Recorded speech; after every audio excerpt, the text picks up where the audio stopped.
Good morning class 4। আজ আমরা আমাদের পরিবেশ বিজ্ঞান বইয়ের 52 এবং 53 পৃষ্ঠার যে পড়াগুলো আছে সেটা দেখে নেব। দেখো, আগে তোমরা শর্করা, প্রোটিন, ভিটামিন, ফ্যাট জাতীয় যে খাবারগুলো কাকে বলে উদাহরণ তোমরা পড়েছো। তো সেখান থেকে কিছু প্রশ্ন দেওয়া আছে এমসিকিউ।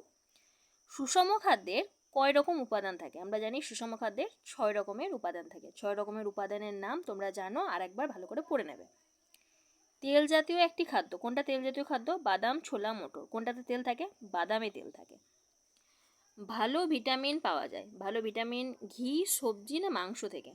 দেখো, ঘিটা হচ্ছে ফ্যাট জাতীয় খাবার, মাংস হচ্ছে প্রোটিন জাতীয় খাবার। তাহলে এই যে সবজি, সেই সবজিতে আমরা ভিটামিন পাবো। সবজি, এবং এখানে যদি ফলের নাম থাকতো তো ফলও হতো। বেশি প্রোটিন আছে মাখন, ভাত না ডাল? মাখনে ফ্যাট, ভাতে শর্করা। তাহলে কিসে আমরা প্রোটিন পাবো? ডালে, উদ্ভিজ্জ প্রোটিন। দেহের শক্তি পাই আমরা কি থেকে? শক্তি পাই ভিটামিন, আলু না জল থেকে? দেখো, আগের দিন তোমরা পড়েছিলে শক্তি উৎপাদক খাদ্য আর দেহ সংরক্ষক খাদ্য। তো ভিটামিন থেকে আমরা কি পাই? আমাদের রোগ প্রতিরোধ ক্ষমতা গড়ে ওঠে। জলটাও কি হয়? এটা হচ্ছে একটি দেহ সংরক্ষক খাদ্য, কিন্তু আমরা শক্তি পাই না। শক্তি আমরা পাই আলু অর্থাৎ শর্করা জাতীয় খাদ্য থেকে, শর্করা, প্রোটিন, ফ্যাট থেকে। তো এখানে দেহের শক্তি পাবো আমরা আলু থেকে। এবার দেখো, একটা তালিকা রয়েছে বিভিন্ন প্রকার খাদ্যের। কিছু দানা শস্য নাম দেওয়া আছে। দেখো, দানা শস্য কোনগুলো? ধান, গম, ভুট্টা। এবার এই ধান থেকে আমরা কি কি খাবার পাই? কয়েকটা খাবারের নাম তোমরা বলবে। তোমরা সবাই জানো ধান থেকে আমরা কি কি পাই। চাল পাই, চাল থেকে ভাত হয়, খই হয়, মুড়ি হয়, চিড়ে হয়। এগুলো থেকে আবার কি কি বানানো হয়? খিচুড়ি, বিরিয়ানি, পোলাও, পায়েস। আরও তোমরা যদি জানো আরও নাম করবে। গম থেকে কি কি হবে? আটা, ময়দা হবে।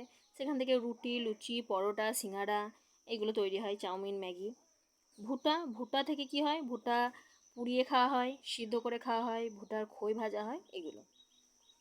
সবজি, শাক, ফল। কয়েকটা সবজির নাম বলবে। তোমরা প্রত্যেকেই জানো, যার যটা মনে থাকবে, যতগুলো তোমরা জানো সব বলবে। আলু, কপি, পটল, মূলো, ঢ্যাঁড়স, লাউ, কুমড়ো, সিম, এগুলো হচ্ছে সব সবজি।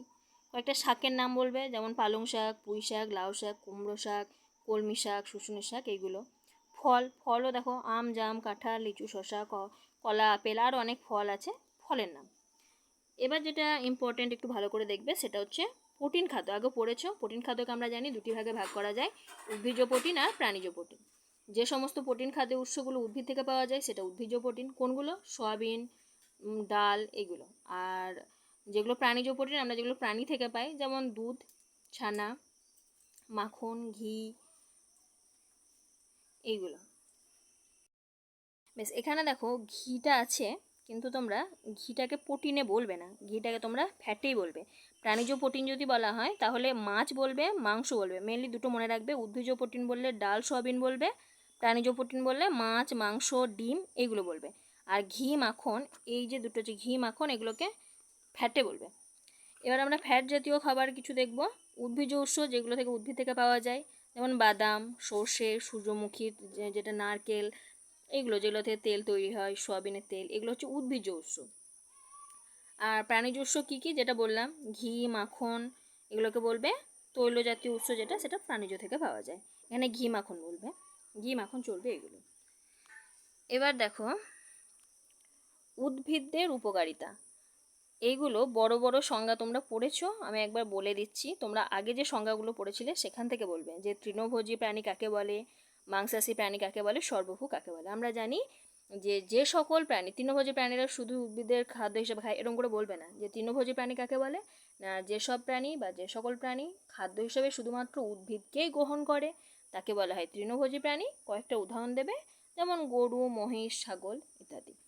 মাংসাশী প্রাণী না, যে সকল প্রাণী শুধুমাত্র মাংসই খায়, প্রাণীদের মাংসটাই খায়, তারা হচ্ছে মাংসাশী প্রাণী, যেমন বাঘ, সিংহ, নেগড়ে। সর্বভুক কাদের বলা হয় না, যে সকল প্রাণী উদ্ভিজ্জ আর প্রাণীজ উভয় খাদ্যকেই গ্রহণ করে তাকে বলা হয় সর্বভুক প্রাণী। যেমন মানুষ হচ্ছে সর্বভুক প্রাণী, আমরা উদ্ভিদও খাই, প্রাণীও খাই, কুকুর, বিড়াল, কাক, এরাও। এবার দেখো খাদ্য শৃঙ্খল। এখানে খাদ্য শৃঙ্খলেরও একটা উদাহরণ দিয়ে দিয়েছে। তোমরা জানো খাদ্য শৃঙ্খল মানে এই যে ধরো উদ্ভিদ থেকে ধরো একটা রস খেলো পোকামাকড়, পোকামাকড়কে খেয়ে নিল ব্যাঙকে খেয়ে নিল সাপ, আবার সেই সাপকে খেয়ে নিল ঈগল। অর্থাৎ একটার খাবার থেকে দেখো এই যে উদ্ভিদকে খাদ্য হিসেবে গ্রহণ করলো পোকামাকড়, এটাকে আবার খাদ্য হিসেবে গ্রহণ করলো ব্যাঙ। আমরা জানি যে এই যে খাদ্যটা আবার এখানে এই যে উদ্ভিদটা হচ্ছে খাদ্য, এটা হচ্ছে খাদক, আবার এই খাদকই আবার পরবর্তীকালে ব্যাঙের খাদ্য হয়ে গেল। ব্যাঙ এখন খাদক, আবার ব্যাঙই আবার সাপের খাদ্য হয়ে গেল, এভাবে হয়। তো এটা হচ্ছে খাদ্য শৃঙ্খল। আর খাদ্য শৃঙ্খলে আমরা দেখি যে মেন যে সে হচ্ছে উদ্ভিদ, কারণ আমরা প্রত্যক্ষ পরোক্ষ যে কোনোভাবেই হোক উদ্ভিদ ছাড়া আমরা বাঁচতে পারবো না। এখানে দেখো কিছু প্রশ্ন আছে, এই প্রশ্নটা দেখে নেবে। আমরা তেল পাই কি থেকে? আমরা তেল পাই বীজ থেকে। আমাদের খাদ্য কি? আমাদের উদ্ভিদ প্রাণী দুটোই আমাদের খাদ্য। জীবজগৎ বাঁধা রয়েছে কিসে? খাদ্য শৃঙ্খলে। খাদ্য শৃঙ্খল যদি নষ্ট হয়ে যায় তাহলে জীবজগৎ বাঁচবে না, কারণ একটা প্রাণী অন্য প্রাণীকে খেয়ে বেঁচে থাকছে। জীবজগতের খাদ্যের উৎস হচ্ছে উদ্ভিদ। প্রত্যেকটা প্রাণীরই খাদ্যের উৎস উদ্ভিদ। এবার বলবি বাঘ বা সিংহ অত উদ্ভিদ খায় না, কিন্তু বাঘ বা সিংহ যে হরিণটাকে খাচ্ছে ধরো, সেই হরিণটাও কিন্তু উদ্ভিদ খেয়ে বেঁচে আছে। তো প্রতিটা প্রাণী উদ্ভিদ ছাড়া বেঁচে থাকবে না। তেল জাতীয় কোন খাদ্য প্রাণী থেকে পাওয়া যায়? তেল জাতীয় খাদ্য অর্থাৎ ফ্যাট জাতীয়, যেটা চর্বি জাতীয় খাদ্য সেটা হচ্ছে ঘি, মাখন, এটা আমরা প্রাণী থেকে পাই। জীবজগতের খাদ্য সম্পর্কে বলা হয় কি? খাদ্য শৃঙ্খল। পায়েসের কোন উপাদানটি প্রাণী দেয়? দেখো পায়েসে কী কী লাগে? চাল লাগে, চিনি লাগে, আর যা যা লাগে, দুধ লাগে। তো চাল, চিনি এগুলো তো সব উদ্ভিদ থেকেই পাই আমরা, তাহলে প্রাণী দেহ থেকে কোনটা পাবো? দুধটা। জিরাফের খাদ্য কি? জিরাফের খাদ্য হচ্ছে উদ্ভিদ। কোন প্রাণীর প্রিয় খাদ্য কলা ও কলা গাছ? আমরা জানি যে হাতি কলা গাছ খেতে খুব ভালোবাসে, তাই হাতির প্রিয় খাদ্য হচ্ছে কলা গাছ। এত পর্যন্ত পড়ে নেবে।